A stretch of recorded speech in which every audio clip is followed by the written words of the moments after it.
미국의 한 신학교의 교수님이 자기 지역 교회에 있는 교회 전도팀과 함께 밖에 나가서 전도를 하게 되었습니다. 한 자매님의 집으로 방문을 하게 되었는데, 이 자매님은 이 지역 교회에 벌써 2번 정도 나오신 그런 자매님이었습니다. 가서 전도를 하는 중에 이 자매님이 굉장히 복음에 대해서 열려 있었어요. 예수님에 대해서 궁금해하고, 그리고 성경에서 말하는 것에 대해서 질문도 많이 하고, 한참을 그렇게 대화를 이어가고 있었는데, 근데 저쪽 부엌 쪽에서 한 남자분이 계속 뭔가를 하면서 밖으로 나오지를 않고 계속 부엌에만 있는 것입니다. 그래서 이제 전도팀이 한참을 얘기하다가 이제 알게 됐는데, 보니까 이 자매님이랑 그 남자분이랑 실제로 결혼을 하지 않고 그냥 같이 살고 있다라는 사실을 알게 되었어요. 그런데 이 자매님은 예수님에 대해서 굉장히 궁금해했고, 그리고 어떻게든 궁금한 것들에 대해서 질문을 하기 시작하고, 그리고 어떻게 하면은 예수님을 영접할 수 있는지 이런 것들을 계속 물어보았습니다. 근데 이렇게 이야기가 진행되다 보니까 이 같이 살고 있는 남자친구에 대한 얘기가 나왔고, 그리고 또 더 얘기를 하다 보니까 예수를 영접하고 믿는다라는 것을 얘기하면서 회개에 대해서도 이야기를 나누게 되었습니다. 그런데 이 자매님께서 정말 예수님을 궁금해하면서 내가 어떻게 하면 영접할 수 있는지 물어보았는데, 이런 질문을 했습니다. 그리스도를 영접한다는 뜻은 내가 남자친구와 동거하는 것을 그만둬야 한다는 뜻인가요? 제가 만약에 이 전도팀이었다면, 만약 그 상황에서 이런 질문을 받았다면, 예수님에 대해서 관심이 많고 조금만 어떻게 하면 믿을 것 같은데, 이 질문이 그럼 이 남자친구와 같이 사는 것을 멈춰야 됩니까? 라고 물어봤을 때 제가 그 자리에 있었으면 어떻게 대답했을까? 그냥 일단 믿기로 하고 교회부터 나오십시오, 뭐 이렇게 얘기를 했어야 됐을까? 아니면은 회개하고 복음을 믿으라고 했으면 정말 회개에 대해서 가르쳐야만 했을까? 저라면 좀 그렇게 고민을 했을 것 같아요. 근데 이 같이 갔던 전도팀도 고민이 됐던 것 같습니다. 그래서 이 모든 문제를 옆에 계신 목사님한테 다 이렇게 해결 좀 하시라고 예수님한테 고개를 돌리고, 그 목사님한테 고개를 돌리고 이 목사님만 쳐다보니까 이 목사님께서 이렇게 말씀하셨어요. 예수를 영접한다는 것은 회개하고 죄에서 돌이킨다는 뜻입니다. 이렇게 대답을 하시니까 이 자매분이 바로 이렇게 답을 했습니다. 그러면 저는 예수 믿지 않겠어요. 이 자매님에게는 그리스도보다 더 중요한 것이 있었던 것이죠. 이 마음속에 예수님보다 더 소중하고 높아진 것이 있었던 것입니다. 복음을 영접하는 것보다는 그 형제와의 동거 생활이 더 중요했던 것이죠. 아마 여기 앉아있는 저희 모두에게도 이런 유혹이 있을 것입니다. 예수님보다 복음보다 더 좋아 보이고 끌리는 것이 있을 수 있습니다. 그것이 우리 죄일 수도 있고요, 잘못된 관계일 수도 있고요, 어떤 마음에 있는 물질주의의 욕심일 수도 있습니다. 그리고 어떤 분들은 그런 것들을 예수님보다 실제로 더 높이고 우상으로 생각하는 그런 분들도 아마 있을지도 모르겠습니다. 예수님보다 그런 것들을 더 기뻐하는 것이죠.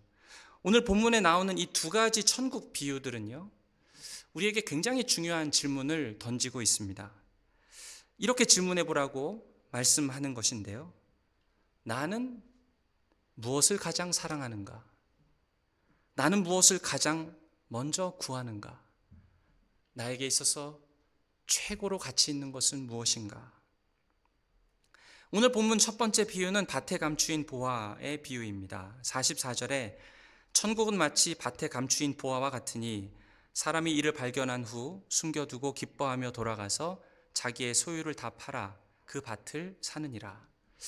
아마도 당시에는 그 일용직 농부들이 많이 있어서 주인의 밭에서 일을 하고 있었던 것 같습니다. 일을 하다가 보화를 발견했어요. 그리고 나서는 그 보화의 가치를 알아보고 다른 사람이 보지 못하게 빨리 숨긴 다음에 그 주인에게 찾아가서 그 밭을 사버립니다. 그럼 어떻게 되죠? 이 밭에 있는 보화가 자기 것이 되겠죠. 그 당시에 이 토지의 법으로 보면은 그 밭에 있는 보화가 있다라고 한다면 그 밭의 주인이 그 보화도 차지하게 돼 있습니다. 이 보화가 어디서 나왔을까요? 그 당시에는 은행이나 금고가 없었죠. 그러니까 사람들이 전쟁에 나가거나 아니면은 도둑들로부터 아주 귀중한 보화를 보호하고 숨기기 위해서 밭에다가 묻어두는 일들이 많았다고 합니다. 그러다가 정말로 전쟁이 터지거나 아니면은 출타했을 때 전쟁에 나가서 죽어버릴 수도 있고 또 다른 이유 때문에 고향으로 돌아오지 못해서 그냥 주인도 알 수 없는 그런 보화들이 여기저기 밭에 묻어있는 경우들이 꽤 자주 있었습니다. 그냥 그런 일상적인 일들이 일어나고 있던 터에 예수님께서 그것을 가져다가 비유로 사용하신 것입니다. 이 사람이 너무 기뻐서 주인에게 가서 그 밭을 자기 소유를 다 팔아서 사버립니다. 그리고 아주 기뻐하게 그 밭을 사고 그 소유를 갖게 됩니다. 한마디로 속된 말로 횡재한 것이죠.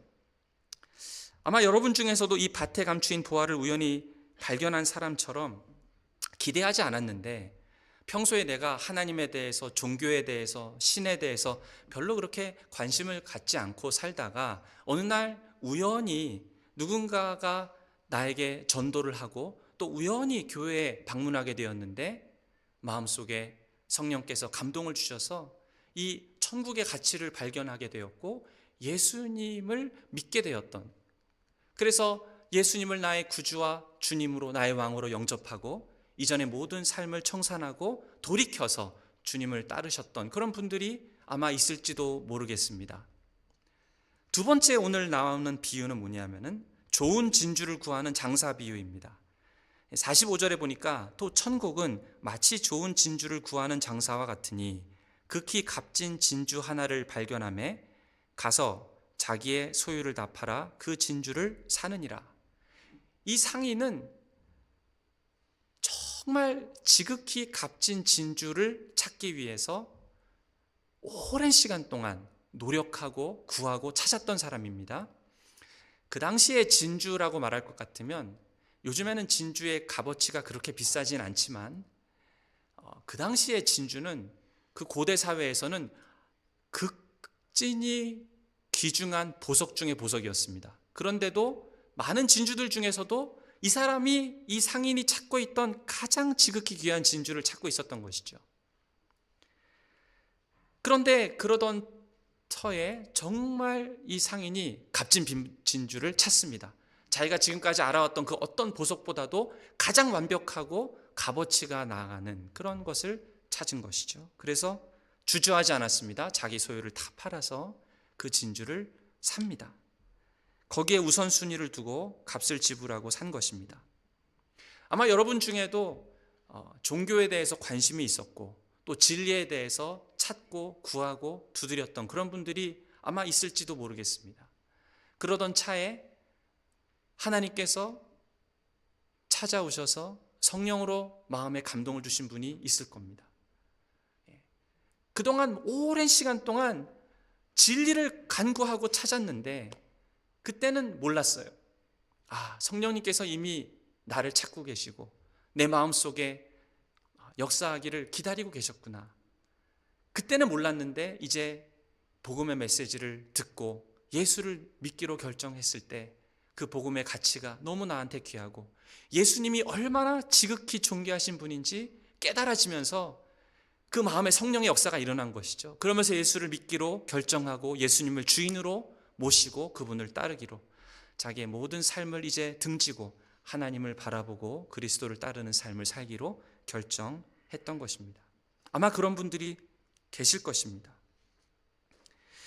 그런데 이 두 가지 경우에 있어서 이 밭에 감추인 보화를 찾아낸 이 사람, 또 값진 진주를 찾아낸 이 상인, 이 두 가지 경우에 있어서 공통점이 있습니다. 복음에 대해서 관심이 없고 살다가 어느 날 갑자기 우연히 믿게 된 사람이나 열심히 진리를 찾다가 드디어 진리를 만나서 발견하게 된 사람이나 똑같은 공통점이 있습니다. 무엇일까요? 하나님의 은혜가 아니고서는 예수를 믿을 수 없다라는 사실입니다. 그리고 이 두 경우에 똑같은 것은 이 밭에 감추인 보화가 얼마나 귀한 것인지, 진주가 얼마나 값진 것인지, 이 보화와 진주의 값어치를, 그 극진히 귀한 값어치를 알아보는 그런 눈이 있었다라는 것입니다. 이게 공통점입니다. 그런 시각이 있었어요. 이게 웬 횡재냐라고 하면서 자기 소유를 다 팔아도 아깝지 않고 오히려 마음의 기쁨으로 그 값어치를 알아보는 그 눈, 그 시각, 그것이 있었다라는 것입니다. 그런데 이 두 가지 경우에 있어서 우리가 잊지 말아야 할 것은 이 일이 있기 전에 굉장히 중요한 전제가 있습니다. 반드시 이 일이 선행되어야만 했습니다. 그게 뭐냐 하면은 우리가 예수를 은혜로 믿기 전에 우리 안에 이미 성령께서 찾아오셔서 우리의 마음을 바꾸어 주셨기 때문에 우리가 예수를 믿을 수 있었던 것입니다. 그 귀한 값어치를 보고 이게 값지다라는 것을 깨달을 수 있었던 것입니다. 성령께서 우리의 마음을 바꾸어 주시고 성령께서 우리를 거듭나게 하셨기 때문에, 그런 전제가 있었기 때문에 우리는 그런 시야를 갖고 복음의 귀한 가치를 깨닫고 예수를 붙들 수 있었던 것입니다. 고린도전서 2장 12절부터 14절을 보시면 이렇게 말씀합니다. 제가 읽겠습니다. 우리가 세상의 영을 받지 아니하고 오직 하나님으로부터 온 영을 받았으니 이는 우리로 하여금 하나님께서 우리에게 은혜로 주신 것들을 알게 하려 하심이라. 우리가 이것을 말하거니와 사람의 지혜가 가르친 말로 아니하고 오직 성령께서 가르치신 것으로 하니 영적인 일은 영적인 것으로 분별하느니라. 육에 속한 사람은 하나님의 성령의 일들을 받지 아니하나니 이는 그것이 그에게는 어리석게 보임이요 또 그는 그것을 알 수도 없나니 그러한 일은 영적으로 분별되기 때문이니라. 육신에 속해 있는 사람, 예수 그리스도를 믿기 전에 우리는 어땠습니까? 이 육신 가운데 있을 때는 이 천국의 가치, 예수의 존귀하심, 복음의 가치를 볼 수 있는 눈이 전혀 없었습니다. 그러나 이 영적인 가치는 영적인 눈을 가지고서만 그 가치를 알 수 있듯이 우리가 예수님을 볼 때 정말 존귀하신 분이구나, 복음을 들을 때 이렇게 놀라운 메시지가 있는가라고 그 가치를 알아보는 그것은 이미 우리 안에 무슨 일이 일어났다고요? 성령께서 우리의 마음을 갈아엎어 주셨기 때문에, 우리 마음에 변화를 허락하셨기 때문에 그런 눈을 가질 수 있었던 것입니다. 성령께서 그 가치를 발견하게 해주신 것이고, 성령께서 그것을 찾게 해주신 것이고, 성령께서 우리 마음을 거듭나게 하는 중생의 역사를 일으켜 주신 것입니다. 그러니까 그 눈을 우리에게 주시니까 이게 웬 횡재냐라고 하면서 기쁨으로 내 소유를 팔아서라도 그 밭을 사고 그리고 그 값비싼 그 보화를 얻게 되었던 것입니다. 그래서 성령이 우리 안에 역사하신 그런 사람들은 귀한 가치를 알아보고 그것을 위해서 기꺼이 대가를 지불하려 하고, 그것도 기쁨으로 대가를 지불하려고 합니다. 사랑하는 여러분, 여러분은 예수님의 가치, 그 복음의 가치를 보시는 눈이 있으십니까? 예수님의 비유가 말씀하는 것은 복음의 가치, 천국의 가치, 예수님의 존귀하심은 이 세상 어느 것보다도 가장 뛰어나고 존귀하다라는 것입니다. 비교할 수 없을 정도로 값진 것이다라는 것이죠. 내가 가지고 있는 소유를 팔아서 밭을 사서 보화를 내 걸로 만들었다라는 것은 오해하시면 안 됩니다. 마치 내가 내 소유를 팔아서 천국을 살 수 있는 것처럼 오해하시면 안 됩니다. 절대로 그런 얘기가 아닙니다. 이 비유가 말씀하고 있는 것은 뭐냐면, 내가 모르고 살았는데 이제 예수님의 가치를 깨닫고 보니 도대체 이 예수님의 가치와 높으심과 그 아름다우심과 비교할 수 있는 것이 아무것도 없더라, 이런 뜻입니다. 우리는 스스로에게 질문해야 됩니다. 우리 마음을 돌아보고 점검해야 됩니다. 예수님은 나에게 얼마나 소중한 분입니까? 나는 그 예수를 그렇게 존귀하게 보는 그런 눈이 있습니까? 그냥 여러분들의 삶 가운데 중요한 것 여러 개를 나열해 놓고 여기도 있고 저기도 있고 다 좋은 것들이 눈에 보이는데 그 중에 한 가지 중요한 것 중에 하나가 예수님이십니까? 아니면 그리스도와 그 복음이 여러분에게 가장 중요한 것입니까? 예수님이 여러분의 우선순위입니까? 진심으로 회심한 사람은 그 어떤 것보다도 극진히 뛰어나신 그 예수님의 아름다움과 귀중한 가치를 볼 수 있는 눈이 있는 사람입니다. 구원을 받기 위해 우리는 무엇을 해야 합니까? 아마 사람이 물을 수 있는 가장 중요한 질문일 것입니다. 성경은 어떻게 하면 우리가 구원을 받을 수 있는지 여러 가지로 답을 주고 있습니다. 요한복음 1장 12절에 보면 영접하는 자, 곧 그 이름을 믿는 자들에게는 하나님의 자녀가 되는 권세를 주셨으니, 우리가 예수 그리스도를 나의 구주와 주님으로 영접해야 된다라는 것이죠.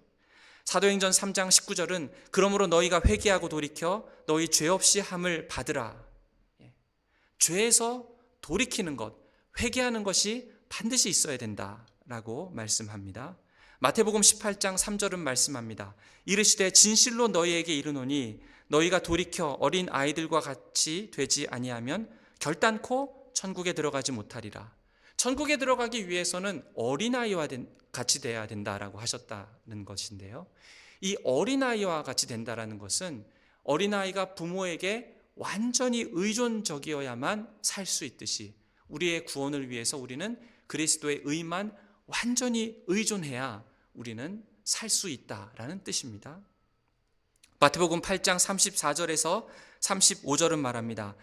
무리와 제자들을 불러 이르시되 누구든지 나를 따라오려거든 자기를 부인하고 자기 십자가를 지고 나를 따를 것이니라. 누구든지 자기 목숨을 구원하고자 하면 잃을 것이요 누구든지 나와 복음을 위하여 자기 목숨을 잃으면 구원하리라. 예수 그리스도를 주인으로 모시고 내 생명보다도 귀한 분으로 예수 그리스도를 영접하였는가? 그것이 구원의 조건이라는 것입니다. 누가복음 14장 33절은 말합니다. 이와 같이 너희 중에 누구든지 자기의 모든 소유를 버리지 아니하면 능히 내 제자가 되지 못하리라. 자기의 모든 소유를 버린다, 이런 말의 뜻은 무엇이냐면은 내 모든 소유가 우상이 된다면 예수를 영접할 수 없다라는 뜻입니다. 그 예수님의 극진하시고 높으신 가치를 우리가 알게 되었을 때 그 모든 내가 그동안 소중하고 중요하게 생각했던 것들은 그냥 잠잠해지고 고개를 숙여야 되고, 그것 하나님의 높으신 가치와 비교해 볼 때 아무 힘을 쓸 수 없는 것이 되어야 되는데, 내 소유를 다 판다라는 것은 내 우상을 버리고 예수님만 섬긴다라는 뜻입니다. 그러니까 정리를 하면 예수 그리스도를 믿는다라는 말은 예수님을 내 구주와 구세주로 주인으로 받아들이는 것, 그리고 회개하는 것, 죄에서 돌이키는 것, 그리고 어린아이처럼 자기를 낮추고 우리의 소유물보다도 우리가 좋아하는 그 어떤 것보다도 우리 예수 그리스도를 더 사랑하는 것, 우리 예수님을 최우선으로 두는 것, 그분을 나의 왕으로 모시는 것, 그것이 바로 구원을 얻는 믿음을 가진다라는 뜻이고, 그게 회심한다라는 뜻입니다. 그리고 오늘 마태복음 13장 44절에서는 이 기쁨이라는 단어를 우리가 주목해서 봐야 됩니다. 이를 발견한 후에 숨겨두고 기뻐하며 돌아가서 자기의 소유를 팔아 그 밭을 사느니라. 그러니까 이 복음의 가치를 발견한 사람의 특징은 마음에 기쁨이 있습니다.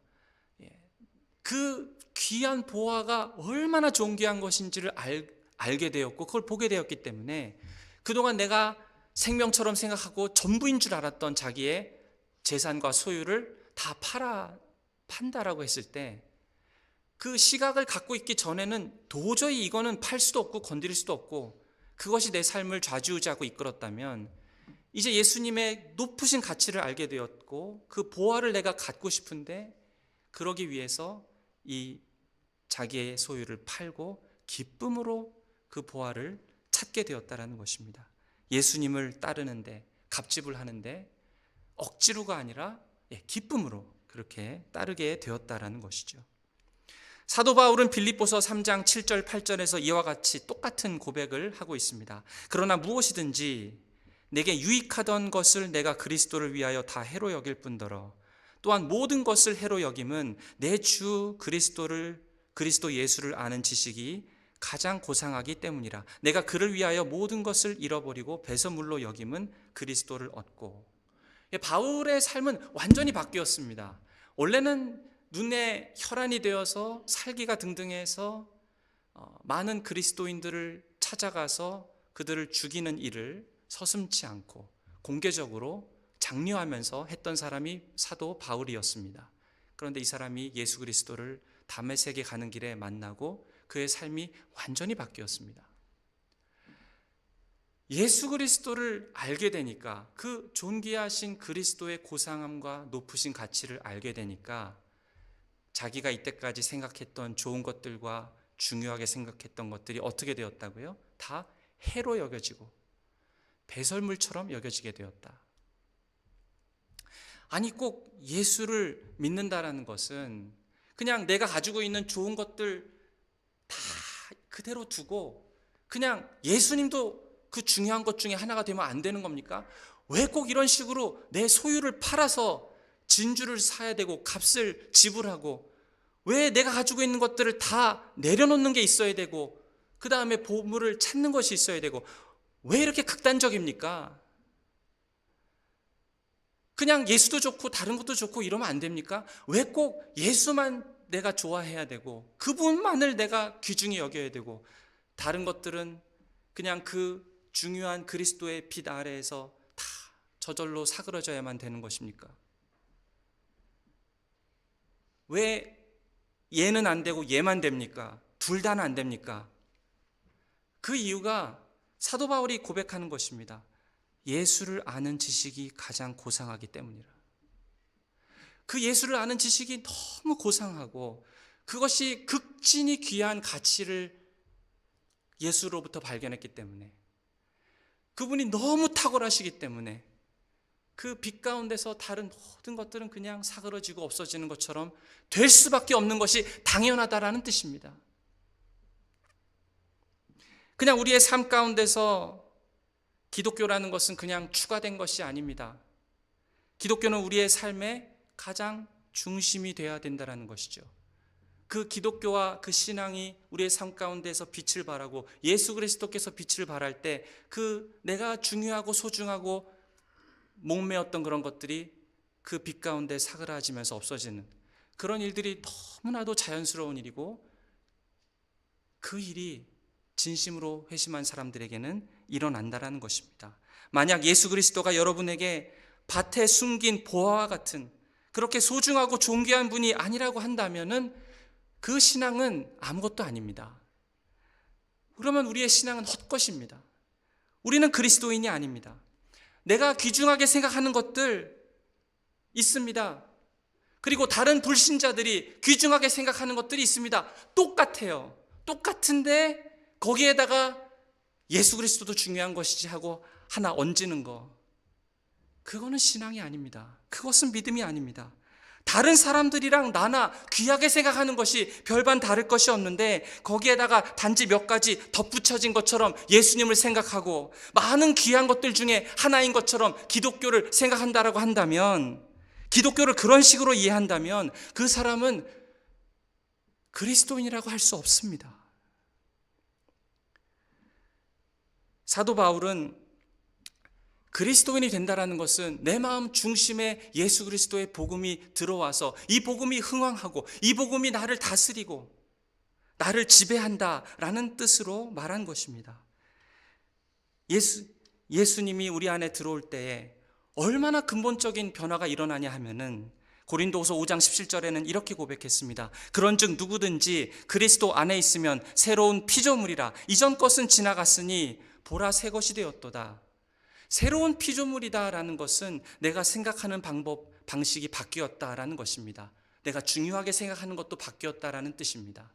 내가 나를 이해하는 방법, 내가 사람들을 바라보는 그 눈도 바뀌고 내가 하나님을 이해하는 그 관점도 바뀌었다라는 뜻입니다. 왜 그렇게 달리 보았을까요? 왜 그렇게 모든 게 바뀔까요? 그것을 바뀔 수밖에 없게 만드는 뭔가 대단한 것이 내 눈앞에 나타났다는 것입니다. 자기 소유를 다 팔아서라도 그 밭에 있는 보화를 볼 수 있는, 그 가치를 볼 수 있는 눈이 나에게 열렸기 때문입니다. 그래서 다른 것들을 놓을 수 있게 된 것이죠. 사도 바울은 예수 그리스도의 위대함을 어디서 깨달았습니까? 사도 바울은 늘 마음속에 두렵고 불안한 것이 있었습니다. 다른 사람은 자기를 볼 때 바리새인이고 모든 것을 아주 완벽하고 아주 거룩하고 아주 정직하고 착하게 그렇게 사는 바리새인 중에 바리새인이라고 모든 사람들이 다 그렇게 생각했습니다. 그런데 다른 사람들은 보지 못하는 자기 마음속에 있는 깊은 마음속에 아픔이 있었는데 그것은 탐심이었습니다. 로마서 7장에서 바울은 고백하죠. 탐심이 내 마음 가운데 있었고 그게 나를 너무 괴롭게 했다. 그래서 자기가 율법을 완벽하게 지키지도 못하고 율법을 범했다라는 그 사실 때문에 그 하나님의 진노가 자기에게 쏟아질 것을 생각하니 마음속에 두렵고 견딜 수가 없었던 것입니다. 근데 그것을 완전히 감추고 살았어요. 완전히 포장하고 살았습니다. 그러니까 사람이 그러죠. 질문을 하고 답을 받아야 되는 그런 중요한 문제가 있는데 답을 찾을 수 없으니까 어떤 식으로 표출이 되냐 하면은 분노로 표출이 되고 살이로 표출이 되고 사람들을 죽이러 다녔던 것입니다. 마음속에 큰 고통이 있었습니다. 그러던 어느 날 사도 바울은 빛 가운데 예수 그리스도를 만났습니다. 그 예수 그리스도를 만났을 때 가장 기쁜 소식은 이제 예수 그리스도께서 십자가에서 내가 죽었어야 됐는데 내가 형벌을 받았어야 됐는데 그리스도가 내 모든 진노의 잔을 다 마셨구나. 그 진노의 잔에서 나에게 쏟아질 진노가 한 방울도 없도록 그리스도께서 다 모든 형벌과 심판을 받으셨구나. 그리고 나에게 더 이상 정죄함도 없고 심판도 없고 나에게 남아있는 것은 하나님께서 나에게 이 영원한 생명, 지극히 값진 그 귀한 선물을 나에게 주셨구나. 뿐만 아니라 나를 그냥 선물만 주고 보낸 게 아니라 나를 다시 자기 왕궁으로 초대해서 거지 같은 자였고 부족한 자였지만 그 왕궁의 자녀가 되게 하셨고 하나님의 가족으로 나를 입양하셨구나. 나에게 죄 용서함의 은총을 주셨구나. 그리스도를 아는 그 높은 지식, 고귀한 지식이 내 마음 가운데 평강을 주시고 기쁨을 주시고 또 하나님의 그 부요하심을 볼 수 있게 하셨구나. 이 모든 그리스도를 만난 이후에 자기에게 찾아오는 이 영적인 일들을 생각하면 생각할수록 그 형벌을 피하게 된 그 하나님의 은혜를 생각하면 할수록 마음속에 말할 수 없는 감사와 기쁨이 올라왔던 것입니다. 사도 바울뿐만 아닙니다. 예수를 따르는 제자들은 어떻게 하였습니까? 자기가 사용하던 모든 배를 다 버리고 그물을 버리고 예수를 쫓았습니다. 세리마태는 자기가 세관이라는 그런 좋은 직장을 버리고 예수를 쫓았습니다. 모든 것을 버리고 예수를 따르는 그런 제자들은 한번 생각해 보시기 바랍니다. 이 사람들은 그리스도를 위해서 희생한 것입니까? 주님의 말씀은 그게 희생한 것이 아니라는 것입니다. 이 비유에서 말하는 것처럼 자기 소유를 다 팔아서 그 밭을 사서 보화를 갖게 된 것은 내가 예수 그리스도를 바라봤을 때 그 고상하고 존귀하신 그 가치를 내가 알게 되었을 때 그분을 따라갈 때 필요한 값집을, 그분을 따라갈 때 내가 마땅히 사용해야 되는 그런 대가들, 그런 것들이 나에게는 전혀 희생이 아닙니다. 나에게는 기쁨입니다. 이것이 제자들의 고백이었던 것입니다. 그것이 너무 당연한 것이고 왜냐하면 그 가치를 알기 때문에, 그 놀라운 천국과 복음과 그리스도의 놀라운 가치를 알기 때문에 그분을 쫓아간다 하더라도 그것은 너무 당연한 것이고, 그 일 가운데 내가 대가를 지불하고 값지불을 하는 것은, 그것은 희생이 아니라 나의 기쁨입니다. 이것이 제자들의 고백이었습니다. 사랑하는 여러분, 우리는 이 기쁨을 알고 있습니까? 우리는 이 기쁨으로 오늘 이 아침에 예배에 나왔습니까? 우리는 그 기쁨으로 사람들을 사랑하고 섬기고 있습니까? 천국을 소유한 사람들의 기쁨입니다. 아프리카 선교사로 삶을 들였던 데이빗 리빙스턴도 이런 기쁨을 알았습니다. 리빙스턴은 1840년에 의사 면허를 취득하고 아프리카 선교의 아버지라고 불릴 정도로 최초로 서유럽에서 아프리카로 들어갔던 그런 선교사였습니다. 많은 선교 활동을 하고, 그곳에서 이제 잠깐 나와서 1857년 12월 4일에 캠브리지에 있는 학생들에게 이런 메시지를 전달했습니다. 화면으로 잠깐 보여주시면 제가 이 부분에 좀 발췌해서 읽겠습니다. 나로서는 하나님이 그런 직분에 나를 임명하신 것을 즐거워하지 않은 적이 없습니다. 사람들은 내가 아프리카에서 나의 삶에서 아주 많은 시간을 쏟으며 보인 희생에 관하여 말합니다. 도무지 갚을 수 없는 우리 하나님께 진 빚의 작은 부분을 대갚았을 뿐인 것을 희생이라 할 수 있겠습니까? 건전한 행위, 선을 행한다는 의식, 마음의 평안, 장차 영광스러운 운명에 대한 밝은 소망으로 복된 상급을 가져다 주는 것이 희생입니까? 그런 관점의 말과 그런 생각을 버리십시오. 단연코 희생이 아닙니다. 오히려 특권이라고 말하십시오. 우리 다음 화면을 보여주시면요. 이 모든 것은 우리 안에 그리고 우리를 위하여 계시될 영광과 비교할 때 아무것도 아닙니다. 나는 결코 희생하지 않았습니다. 리빙스턴은 정말 아무도 가지 않은 그런 개척의 길을 가면서 정말 많은 도둑의 또 강도와 식인종의 그런 위협을 받으면서, 그리고 죽을 고비를 넘기면서 그 선교 사역을 잘 감당하였지만 그것을 한 번도 희생이라고 생각해 본 적이 없다라고 말합니다. 그 이유는 무엇입니까? 이 리빙스턴에게도 바울처럼, 그리고 예수님의 제자처럼 그 예수님의 극진하신 가치를 볼 수 있는 눈이 있었기 때문입니다. 그 높으신 예수님, 나를 구원하시고 모든 진노에서 나를 꺼내주시고 영원한 생명 주시고 또 나에게 평강과 기쁨을 주실 뿐만 아니라 내 손을 붙잡으시고 영원토록 그 손을 놓지 않겠다고 약속하신 그 예수님, 그 예수님을 생각하면 할수록 마음이 기쁘고, 그분을 위해서 사는 것이 나에게 짐이 아니라, 희생이 아니라 오히려 이런 대가는 내가 기쁨으로 얼마든지, 그런 것이 왜 가능했습니까? 그 예수님의 가치를 아는 눈이 있었기 때문입니다. 어떻게 해야 그런 눈을 가질 수 있을까요? 어떻게 해야 이런 기쁨을 우리는 가질 수 있을까요? 예수의 영광스러움과 지극히 높으신 가치를 알 수 있을까요? 우리가 이걸 만들어낼 수 있을까요? 만약에 우리가 이런 기쁨을 만들어낼 수 있으면 아마 기독교가 필요 없었을지도 모릅니다.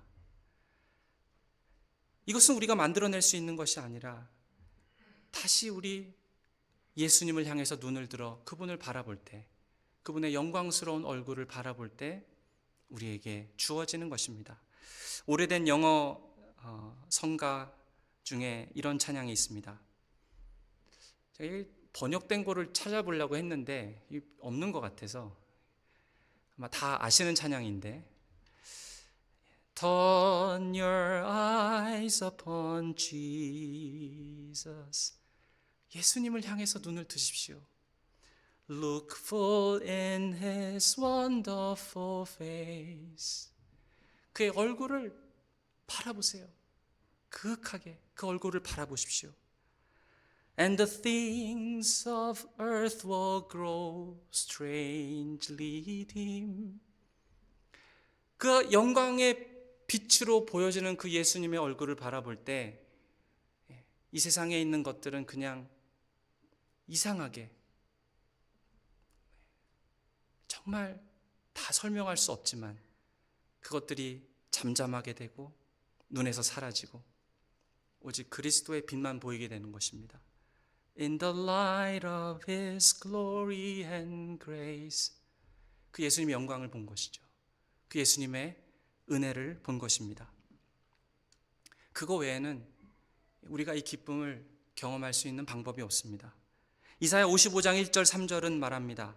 오라 너희 모든 목마른 자들아 물로 나오라 돈 없는 자도 오라 너희는 와서 사 먹되 돈 없이 값없이 와서 포도주와 젖을 사라 너희가 어찌하여 양식이 아닌 것을 위하여 은을 달아주며 배부르게 하지 못할 것을 위하여 수고하느냐 내게 듣고 들을지어다 그리하면 너희가 좋은 것을 먹을 것이며 너희 자신들이 기름진 것으로 즐거움을 얻으리라 너희는 귀를 기울이고 내게로 와서 들으라 그리하면 너희의 영혼이 살리라.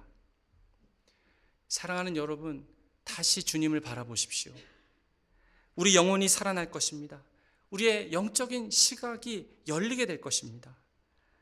귀하신 예수님, 복음의 가치가 다시 보이기 시작할 것입니다.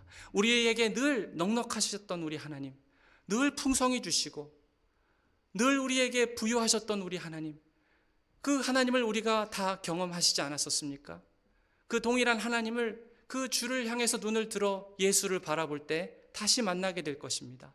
우리의 눈이 열려서 천국의 가치가 얼마나 존귀한 것인지, 예수님이 나라의 구원을 위해서 행하신 일이 얼마나 값진 것인지 그것을 바라보고 깨닫게 되고 알게 되는 그런 눈을 하나님께서 우리에게 주실 것입니다. 이상하게 하나님의 얼굴을 볼 때 심령에 다시 기쁨이 회복될 것입니다. 주님을 향해서 넉넉해지고 싶어지고, 사람들을 향해서 넉넉해지고 싶어지고, 사람들을 향해서 더 풍성하게 내 가진 것들과 내 시간과 내 소유를 나누고 싶은, 왜냐하면 그 예수님의 존귀하심과 놀라우심과 아름다우심을 보는 눈이 생겼기 때문입니다. 보화와 진주를 발견한 사람은 기쁨으로 주님을 따릅니다. 그들은 희생하지 않습니다. 아니, 아무것도 하나님 나라를 위해서 억지로 희생할 수 없습니다. 그 가치가 보이지 않는데, 그 놀라우심을 깨닫지 못하는데 어떻게 내 다른 중요한 것들을 그냥 내려놓을 수 있겠습니까? 이것이 보여야 되는데 그 하나님께서 그리스도를 통해서 우리에게 이미 그런 은혜를 주셨고, 그것을 주를 바라볼 때마다 다시 우리에게 허락하신다라는 것입니다. 이것이 천국의 비밀입니다. 우리 스스로 희생하고 노력해서 만들어낼 수 있는 그런 기쁨이 아닙니다. 오직 하늘로부터 임하는 기쁨입니다. 다시 눈을 들어 주님을 바라보십시오. 여러분의 심령에 기쁨을 허락하여 주실 것입니다. 그런 은혜가 있으시기를 축원드립니다. 우리 같이 기도하시겠습니다. 우리 같이 기도하실 때에 사랑의 하나님,